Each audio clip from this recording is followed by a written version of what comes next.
Science ने जैसे जैसे तरक्की की वैसे वैसे नई तकनीकी इजाद होती चली गई, लेकिन किसी ने कल्पना नहीं की होगी कि आने वाले समय में मानव शव से खाद बनाया जाएगा। अमेरिका में इसकी शुरुआत हो चुकी है। न्यूयॉर्क में इंसानों के अंतिम संस्कार के इस इको फ्रेंडली तरीके को मंजूरी दी गई है। IFL साइंस ने इसकी जानकारी दी है। इससे पहले भी अमेरिका में राज्यों को इस तरह की कंपोजिटिंग के लिए अनुमति मिलती रही है।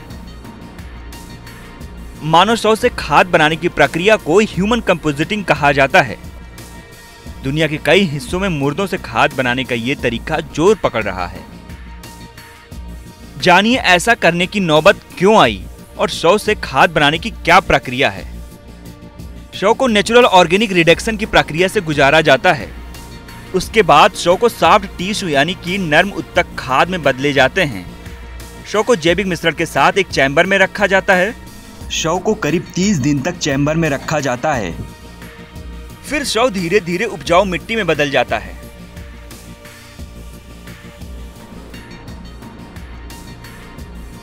मानव शव से उपजाऊ खाद बनाने की इस तरीका को सुरक्षित माना जाता है।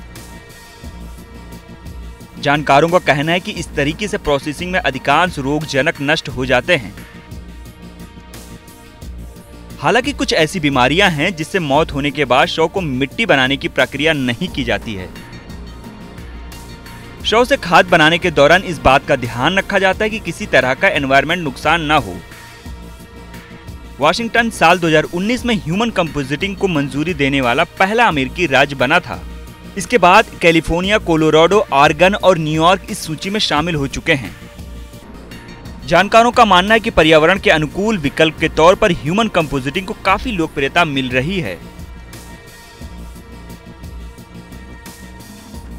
शव से खाद बनाने का तरीका अमेरिका की एक पुरानी समस्या को हल करने की प्रक्रिया है।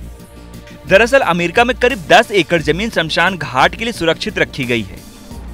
इस जमीन पर ना तो पेड़ पौधे उगाए जाते हैं और ना ही वन्य जीवों को शरण दी जाती है।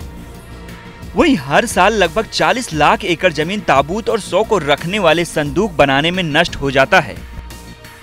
इतना ही नहीं, शव पर लेप लगाने के लिए 8 लाख गैलन लेप का इस्तेमाल होता है। इस तरह ह्यूमन कंपोजिटिंग के जरिए इस समस्या का समाधान मिल रहा है। इस तरह तिब्बत और मंगोलिया की कुछ प्रजातियां काफी पहले से अंत्येष्टि के लिए इको फ्रेंडली तरीके का इस्तेमाल कर रही हैं।